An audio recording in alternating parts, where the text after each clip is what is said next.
Good afternoon. As you all saw, the President delivered remarks at the Latino Coalition Summit this afternoon.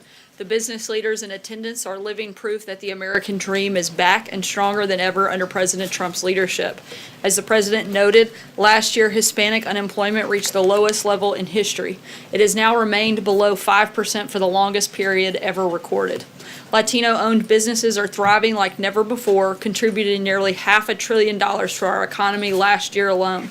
And with the President's pro-growth policies, this is only the beginning. The last couple of weeks, we have been highlighting Senate Democrats' historic efforts to obstruct the ability of the government to function. A stunning 43% of the President's highly qualified nominees are still waiting for confirmation in the Senate. Senator Schumer's tactics have led to 102 fewer confirmations than the next closest administration. As I noted before, blocking Rick Grinnell from serving as ambassador to Germany is putting our national security in jeopardy.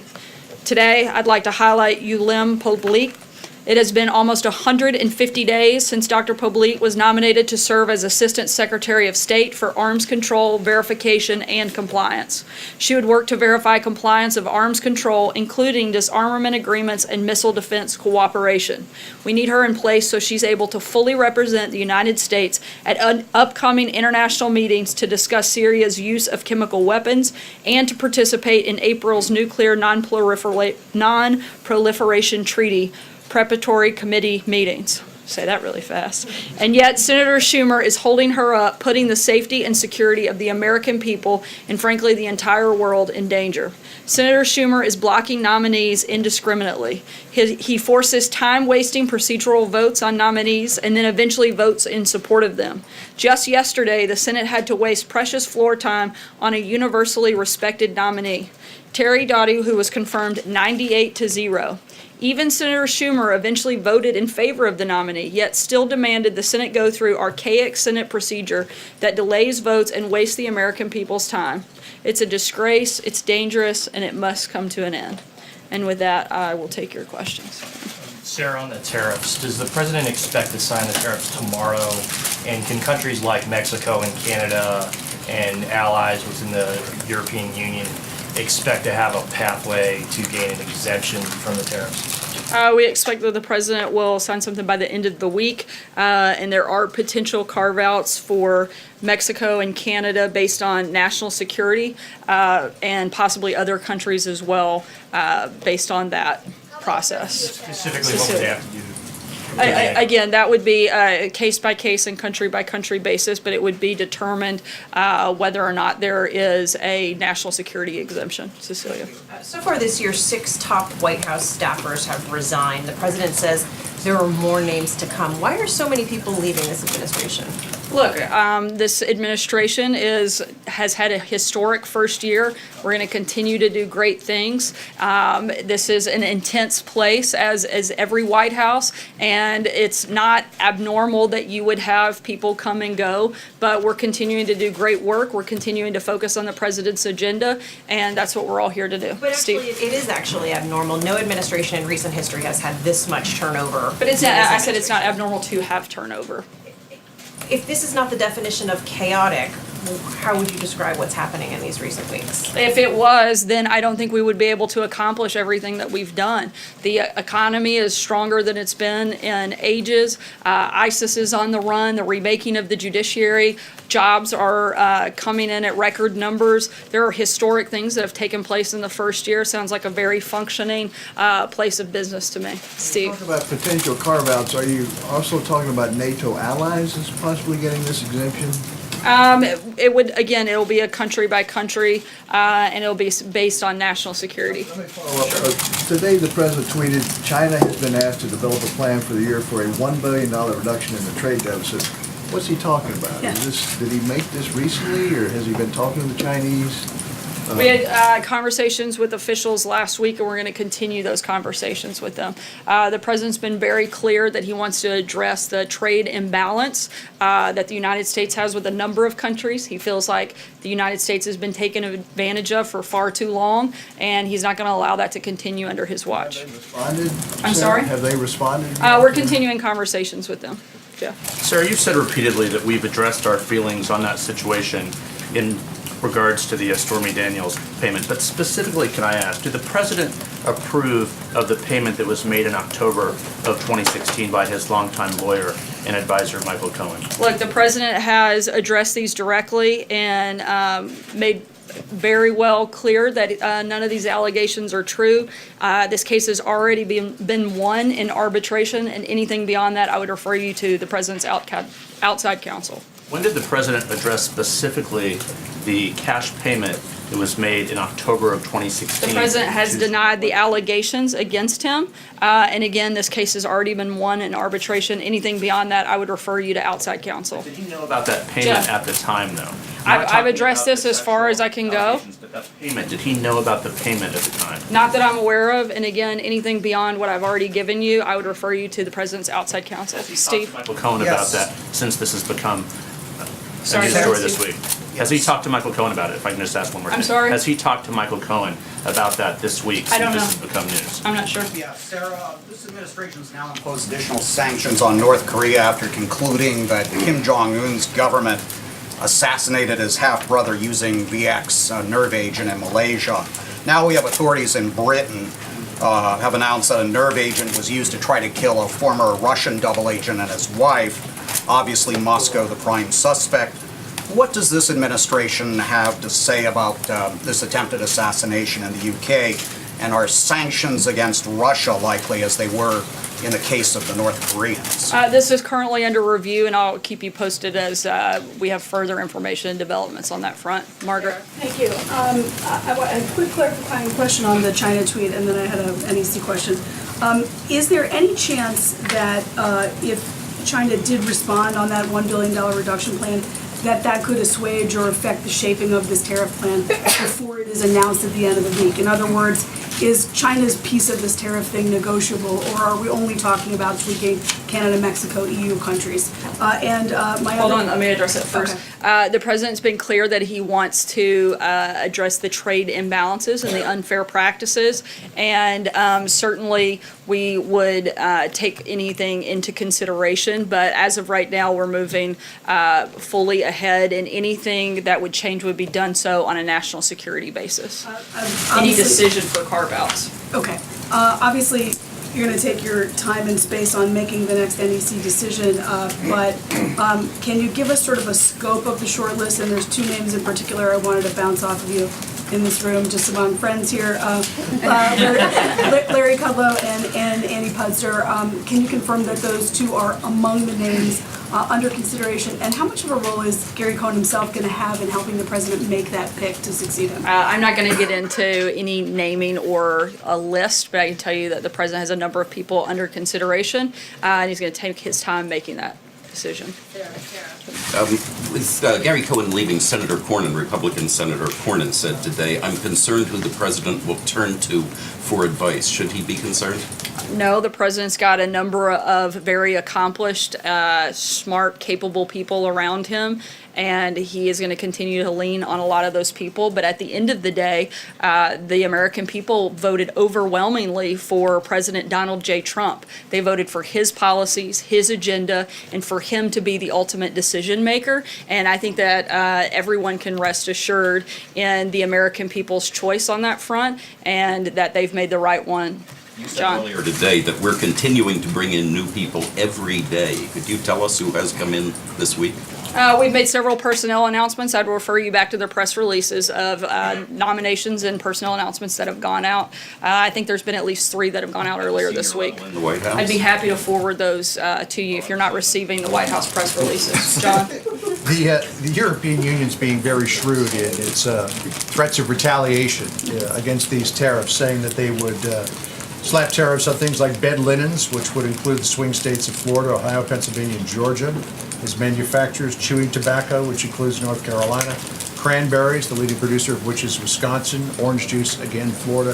Is the president concerned that he could hurt his political fortunes in some of these swing states if he goes ahead with these tariffs? Look, the president has been talking about this for a long time. It shouldn't come as a surprise to anybody. Other countries have created unfair trade policies for decades that have harmed our national and economic security. The president wants a strong economy and a strong national security. And a strong U.S. economy benefits all Americans, particularly by helping us maintain a strong military and defend U.S. national security interests. And he's going to continue every day to fight for making sure that we have strong both national and economic security. He was going to hit him where it hurts. Is he prepared to take the hit? The president is prepared to protect our country. That is the number one priority he has as president, is to protect our economic and national security interests, and that's exactly what he's doing. Kristen? Ask one just about Gary Cohn. He was a noted free trader or globalist. Will the president seek another globalist, another free trader? I'm not going to get ahead of the president's announcement on who will replace Gary. Follow up on Gary Cohn. The president has often touted the strength of the markets. There has been some volatility. Today, the U.S. markets opened down, so did the Asian markets. Is he concerned about the volatility in the markets in the wake of Gary Cohn's resignation announcement? The president's focused on long-term economic goals. The economy is still infinitely stronger today than it was when the president took office. We're going to continue to fight for strong economic policy, job growth, wage growth, and certainly an increased number of people that are working in this country. Again, specifically some of the actions that you're going to see through the announcement later this week. Isn't the message from the markets, though, that they're concerned about Gary Cohn's departure and what it might mean for the stability of this White House and the U.S. economy? I think if you look at the overall message of the markets, it's that we're doing much better under President Trump than we were doing before he took And the office. president called Gary Cohn a rare talent. Does that mean that he's open to having him come back in some other capacity, perhaps a cabinet level role? Certainly, they maintain a strong relationship and are going to continue that relationship, and certainly Gary will continue to be an advocate for the president in a number. I'm not closing the door. One more quickly. Can you I'm going to move around just because I want to make sure I get to as many of your colleagues Can you as just confirm or comment on the possible. ABC Stephen? News report that a number of staffers have had their... Kristen, I'm going to bounce around, but I'm sure one of your colleagues would be happy to pick up where you've left off. I do have a question about something you said earlier in response to Jeff's question. You said that there's arbitration that's already been won by whom and when? By the president's personal attorneys, and for details on that, I would refer you to them. But you're aware of them, so what more can you share with us? I can share that that the arbitration was won in the president's favor, and I would refer you to the president's outside counsel on any details beyond that. Follow up, separate question. Tomorrow, the president will be meeting with video game executives. What does he hope to accomplish, and why is he bringing them in? The president wants to continue the conversation on every different area that we can to help promote school safety. And I'm not going to get ahead of the discussion that they're going to have tomorrow, but we think it's an important discussion to have and one that the president looks forward to. Video games are too violent. Is that I'm why? sorry? Does he think that video games are too violent? Is that why he wants to bring them in? It's certainly something that should be looked at and something that we want to have the conversation about. Thanks very much. I was wondering, the president tweeted earlier about saying that the U.S. is acting swiftly on intellectual property theft. Should we understand that to mean that the 301 report is imminent? And can you kind of give us some detail about whether it might lean into tariffs or damages for intellectual property Something theft? certainly that we have considered and talked about extensively, but I'm not going to get ahead of any potential announcement. Sarah? Sarah, given the president's criticism of the Attorney General in the past for referring matters to the IG, does he then concur with several of the GOP congressmen who are calling for a second special counsel to look into FISA abuse in the Department of Justice? The president's made clear that he has significant concerns about the current FISA process. Nothing makes the problem of FISA more clear than both the Democrat and the Republican memos that outlined that. The FBI used political campaign material to get a warrant to spy on American citizens. They failed to disclose to the judge that the dossier was funded by the Clinton campaign and the DNC, even as it was being used to spy on people associated with the Trump campaign. Obviously, those details alone show that the process needs to be looked at closely and reformed to make sure that we're doing everything we can to protect the privacy of Americans. Hallie? Separate topic, I want to ask you about the VA, but I do want to follow up on something you have said twice now this week, which is when asked about that payment to the president, you've said that, not that I'm aware of. Have you asked the president this question? I'm sorry, can you be more specific? Sure, on sure. what To you're both referencing? Jeff as well as Monday to the Wall Street Journal reporter, you were asked about whether the president knew about this payment his longtime lawyer made facilitated Stormy Daniels. You said then and again today, not that you're aware of. Have you asked the president this question? Yeah, I've had conversations with the president about this, and as I outlined earlier, that this case had already been won in arbitration, and that there was no knowledge of any payments from the president, and he's denied all of these allegations. Sarah, but I just want to, is there a reason why you're not answering the actual substance of the question on the payment itself? Because it's come up a few times now. Can you explain I that? believe I've addressed this question pretty extensively, and ongoing litigation, I'm not going to comment any further than I already have. Since I don't ask for the VA, I want to, which is Sure. the new IG report coming out. This is an issue that the president has been passionate about, veterans care. It finds that Secretary Shulkin was a part of failed leadership at the VA. So why is he still a part of this administration? Look, Secretary Shulkin has done a great job, as I outlined on Tuesday, a number of the things that have been approved upon at the VA under his leadership. We're proud of the work that we've done, and we're going to continue to do everything we can to protect the veterans and help veterans in this country. It's something that the president talked about extensively on the campaign and has directed Director Shulkin to take a aggressive approach, and he's done that since becoming secretary. April. Jordan. Oh, and sorry, then you're Jordan right, and then Jordan, me. I'm sorry. All right, thanks, Sarah. I want to ask about April, that was elephant very polite of trophies. I'm always polite. Just to be clear, I didn't suggest otherwise, because I'm sure there will be some sort of terrible comment about how I was abusive to the press otherwise. Go ahead, Jordan. Me in particular, but go ahead. All right, thanks, Sarah. I wanted to ask you about elephant trophies. The U.S. Fish and Wildlife Service put out new guidance saying it would evaluate all permit requests on a case-by-case basis. This comes after the president had suspended the previous guidance, lifting the trophy ban. The president called that practice of collecting trophies a horror show. So I'm wondering, what does the president think of this latest policy of relaxing the ban, and did he sign off on it? Look, President Trump's position on trophy hunting remains the same. The Fish and Wildlife's announcement is a response to a court decision impacting how trophy import applications are reviewed. Anything further, I'd refer you to the Fish and Wildlife Service. Does the president want them to further curtail that, given his thoughts about? The president's been clear what his position is, and that has not changed. April, I'm sorry, I was a little scattered today on You're all the right. order. Go ahead. All right, two topics really fast. This president was a businessman before he became a politician. And understanding business, if there's high turnover in a business, it's considered a management issue at the top. What's the issue here? I don't believe there is one. I think that's why the first year of the administration has been so successful. As many people have outlined, we've actually accomplished a great deal of what the president campaigned on and set out to do, and we've only been here just over a year. So we certainly feel like there isn't an issue, but actually a great deal of success and a great story to tell about the president's first year. Confidence in this administration with top people. I mean, you've had a lot of people, about 10 to 13 people in top tier positions leave. I think the confidence should be in the president and the policies that he's outlined and the agenda that he's laid out. That's what the American people voted for, and that's certainly what we've seen enacted over the first year and a half, and I think that's been a tremendous success. Second issue, going back to Jeff. We heard a tape of the president with Billy Bush, and now we hear about Stormy Daniels, and you're saying that it's not true.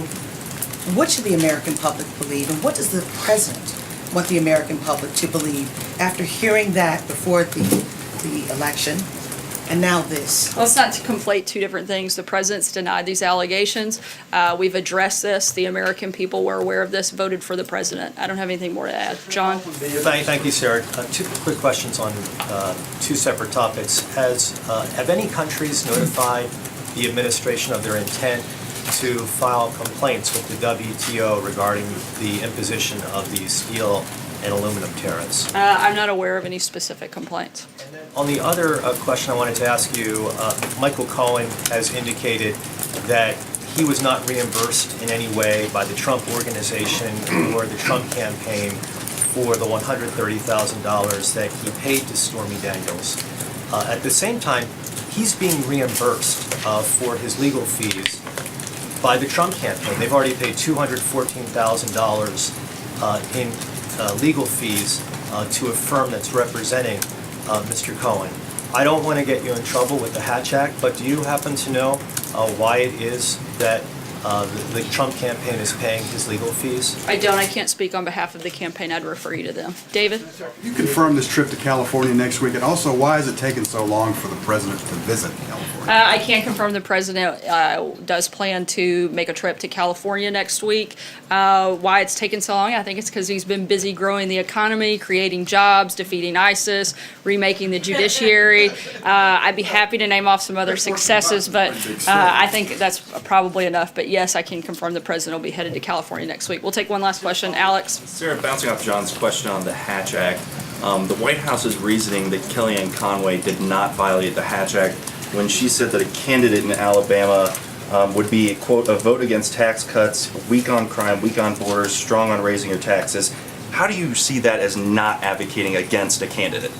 She didn't advocate for or against the election of any particular candidate. She simply expressed the president's obvious position specific to policy, that he have people in the House and Senate who would support his agenda. I don't think it should be a secret to anybody that the president is going to want people both in the House and Senate that are going to help push forward policies that he supports and push forward policies and his agenda. In fact, Kellyanne's statement actually shows her intention and desire to comply with the Hatch Act, as she twice declined to respond to the host's specific invitation to encourage the people of Alabama to vote for that Republican. Thanks so much, guys. We'll see you tomorrow.